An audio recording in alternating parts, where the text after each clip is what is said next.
SG Consultancy Services. Study MBBS in Russia, Philippines, Uzbekistan.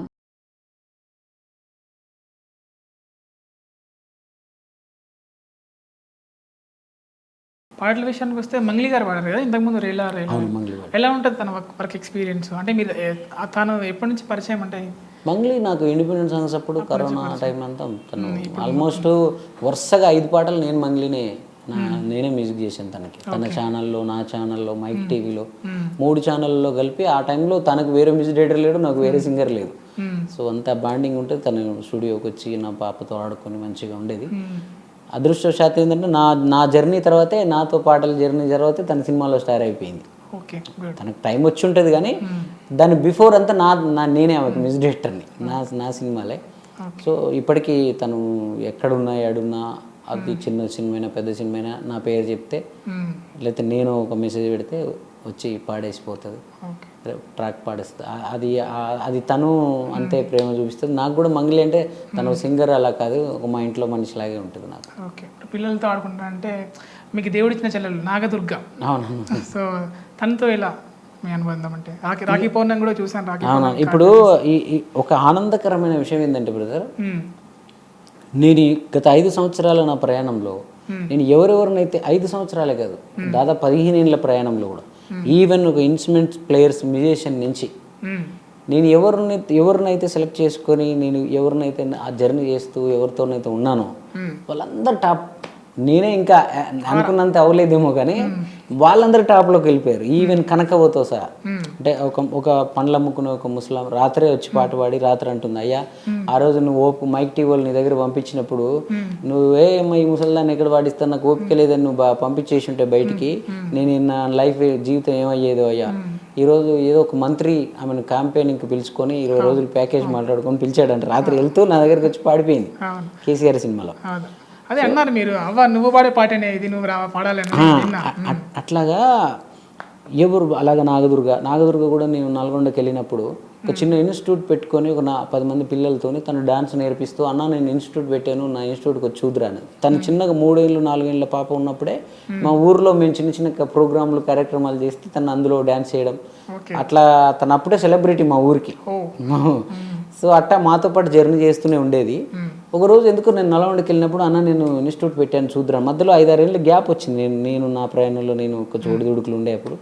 So వెళ్ళి చూస్తే అరే తను మాస్టర్ అయ్యి వాళ్ళందరికీ డ్యాన్స్లు నేర్పిస్తా ఉంటే, నీ కళ ఇక్కడ నల్గొండ వరకే అయిపోద్దురా, నువ్వు యూట్యూబ్లో పాటలు చేయాలి, నువ్వు రా నాతో పాటు అని చెప్పి ఈగో విష్ణుమూర్తి ఈటీవీ అని ఒక పాట, తర్వాత కేసీఆర్ కథాగానంలో కూడా ఉంటుంది తను. అప్పుడు తను ఎవరికి తెలియజేయబట్టి అదంతా రికగ్నైజ్ చేయలేవరు.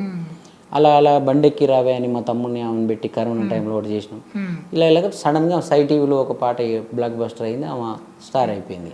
ఇప్పటికీ తను కూడా అంతే. ఇంకా ఆమె నాకు మెసేజ్ పెడతా, అన్న నువ్వు సినిమాలు బిజీలో ఛానల్ పట్టించుకోవట్లేవు, ఒక పాట చేద్దాం అంటే ఉంటుంది. సో బయట వీళ్ళంతా ఎంత స్టార్లు అయినా నా దగ్గర మంగ్లీ అయినా, నాగదుర్గ అయినా, నల్గొండ గద్దర్ నరసన్ అయినా, కనకవ్వ అయినా, నా మ్యూజిషియన్స్ అంటే వాళ్ళ పేర్లు మీకు తెలియజేయబట్టి. కానీ ఇప్పుడు కేజీఎఫ్ సినిమాలకు పనిచేసే మ్యూజిషియన్స్, ఇప్పుడు ఇలాంటి వాళ్ళందరూ కూడా నేను నాతో జర్నీ చేసిన వాళ్ళే అందరూ అయ్యారు. నేను ఈ రోజు వరకు మీరు నా ఛానల్ చూడండి, జిఎంసీ టెలివిజన్ అనే ఛానల్ ఉంటుంది, జిఎంసీ జానపదం, సబ్స్క్రైబ్ చేయండి అని ఒక మాట కూడా అడగం మేము. దాంట్లో ఒకటి మ్యాటర్ కూడా వేయం. ఎందుకేయమంటే సమాజం మంచి కోరి, హితం కోరి, కరోనా టైంలో కూడా మేము ఏ పాటను కూడా కమర్షియల్గానో లేదా అమ్మాయిలను పెట్టు లేదా ఫోక్ సాంగ్స్ చేయకుండా, అసలు కనీసం సేకరణ సాంగ్స్ కూడా పట్టించుకోకుండా, వ్యూస్ వస్తాయి కదా అట్లా చేయొచ్చు ఇట్లా చేయొచ్చు అని అందరూ అంటుంటే వాటిని పట్టించుకోకుండా నేను జనాలకి ఏం మంచి జరుగుద్దో అది చెప్తూ ఉంటాను. మీరు ఇన్ని పాటలు చెప్పారంటే మీలో అమానవత కోణం ఉంది, మీలాగా మీకు నాకు యాక్సెస్ ఉంది కాబట్టి చెప్తున్నారు. చెప్పలేక దాన్ని ఫాలో అయ్యే వాళ్ళు హార్డ్ కోర్ ఫ్యాన్స్ చాలా మంది ఉంటారు. కానీ అందరూ కూడా ఉండాలని నేను అనేది. ఇప్పుడు అన్నదమ్ములు ఎవరికి ఉండరు? అన్నదమ్ముల పాట ఎన్ని 100 మిలియన్లు ఉండాలి నేను అనేది. ఇప్పుడు ఆ పక్కన ఒక దాంతోపాటు రిలీజ్ అయిన ఒక సాంగ్ ఉన్నందుకు నాకు తప్పులేదు. కానీ ప్రతి ఇంట్లో అన్నదమ్ములు ఉంటారు కదా, వాళ్ళందరూ చూస్తే అది ఎన్ని 100 మిలియన్లకు రావాలి? అది ఉండదు. నా ఛానల్లో 2.5 లక్షలు కూడా ఉండదు సబ్స్క్రైబర్స్. మరి ఈ మిలియన్ల జనాలంతా ఎక్కడ పోయారు?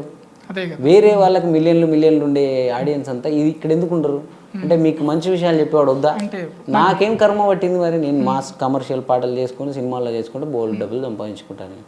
నా డబ్బులు ఖర్చు పెట్టి, నా టాలెంట్ ఖర్చు పెట్టి, నా బ్రెయిన్ వదిలేసి అన్ని వదిలేసి మీకు చేస్తే మీరు నుంచి నాకు స్పందన రాకపోతే ఎప్పుడు నేనే డబ్బులు ఖర్చు పెట్టి నేనే పాటలు చేయాలి?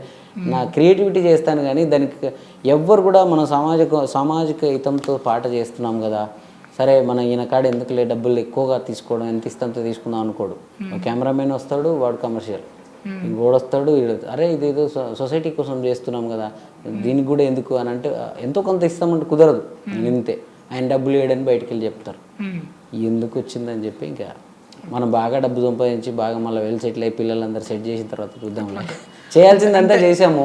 ఈ సాంగ్స్ ఇప్పుడు అక్కడి నుంచి కూడా మనకు కొంత ఏమైనా కమర్షియల్గా సపోర్ట్ వస్తే ఆడియన్స్ నుంచి మనం దాన్ని అది అక్కడ వేరే స్టార్ట్ అవుతుంటుంది. పైగా ఫ్రీగా సబ్స్క్రైబ్ చేస్తే సరిపోతుంది. జస్ట్ మీరు ఫ్రీగా ₹1 నాకు ఇచ్చేది లేదు. మీరు ఫోన్ చూస్తే ఒక పాట ఉంటుంది, నువ్వు రాయి నేను శిల్పి, లేదా ఇంకో పాట ఉంటుంది, 1 కోటి మంది 2 కోట్ల మంది వ్యూస్ ఉంటారు దానికి. అక్కడ సబ్స్క్రైబర్ వాళ్ళందరూ 1 కోటి మంది సబ్స్క్రైబ్ చేస్తే ఏమైంది ఛానల్? ఒకసారి పాడండి ఎట్లా అన్నారు కదా, నువ్వు రాయి నువ్వు రాయి నేను శిల్పి చెక్కుతున్నంతసేపు, నిన్ను నేను చెక్కుతున్నంతసేపు, ఆ తరువాత అంటారంతా నిన్ను దేవుడని తానే నాననననని. అంటే ఉన్నాయి ఇంకా అసమానతలు ఉన్నాయి అంటారు. అంటే చాలామందికి అర్థం కాదు ఏంటంటే ఈ పాటలో, ఇప్పుడు నేను అది అనకుండా కూడా మళ్ళీ ఎందుకు తానని అన్నానంటే, ఇప్పుడు ఆ చెక్కేటాయన ఒక ఆయన వచ్చి నేను అంటాను అన్న, నేను గుడిలో దేవుడిని చెక్కే మేము వాళ్ళని ఏదో అంటారంట, అది పేరేదో చెప్పారు వాళ్ళు, శిల్పాలు చెక్కేవాళ్ళు, మేము అంటరాని వాళ్ళం కాదు అంటారు. నువ్వు అంటరాని కాదు అంటే అంటరాని వాడు ఎవడో ఉన్నాడా? వేరే వాడు ఎవడో అంటరాని వాడా? మేము కాదు మమ్మల్ని ఎట్ట అంటావు అంటుండ ఆయన ఒక ఆయన. నువ్వు కాదంటే మరి ఇంకెవడు ఉన్నాడని ఒప్పుకుంటున్నట్టే. అంటే నేను అనేది ఏంటంటే అంటరాని వాడు అనే కాన్సెప్ట్ అది పెట్టింది ముట్టుకోవడానికి అని కాదు అక్కడ. ఇప్పుడు దేవుణ్ణి ప్రతిష్ఠించిన వాడు కూడా అక్కడ కూర్చున్నాడు అనుకో, దేవుణ్ణి చెక్కినవాడు.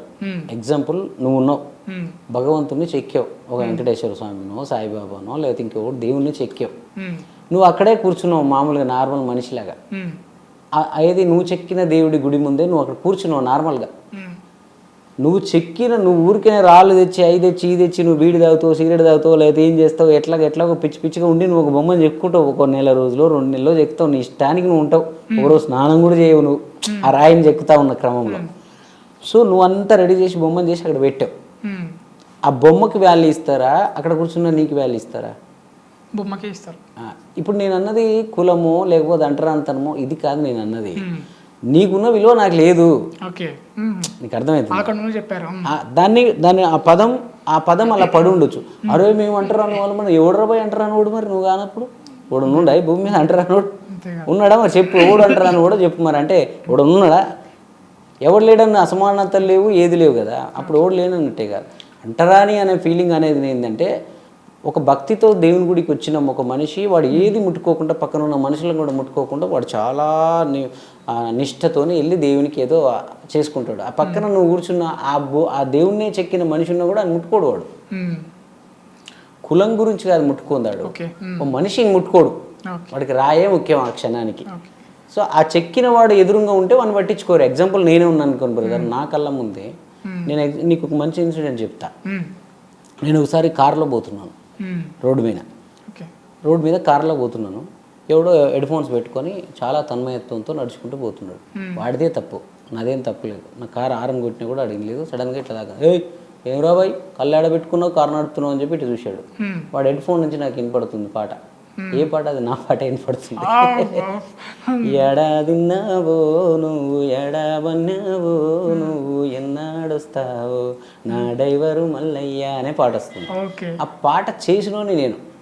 అది వింటూ వాడి మనసులో వాడి ఊహల్లో ఆ పాట రాసిన వాడికి కంపోజ్ చేసిన వాడికి దండాలు పెట్టుకుంటూ ఉంటాడు అక్కడ లోపల. కానీ ఎదురుగానే ఆ మనిషి ఉంటే కళ్ళేడ పెట్టుకున్నావురా అని నన్ను. మీకు అర్థమైందా? ఈ నువ్వో రాయి నేను శిల్పి అనే మొదటి పదానికి అర్థం అదే. చెక్కినవాడు ఆడు నార్మల్ మనిషిలాగా అక్కడ కూర్చుంటాడు, అని ఎవడూ పట్టించుకోడు. అక్కడికి లోపలికి వెళ్ళి అదే రాయికి అన్ని పూజలు చేస్తూ ఉంటారు.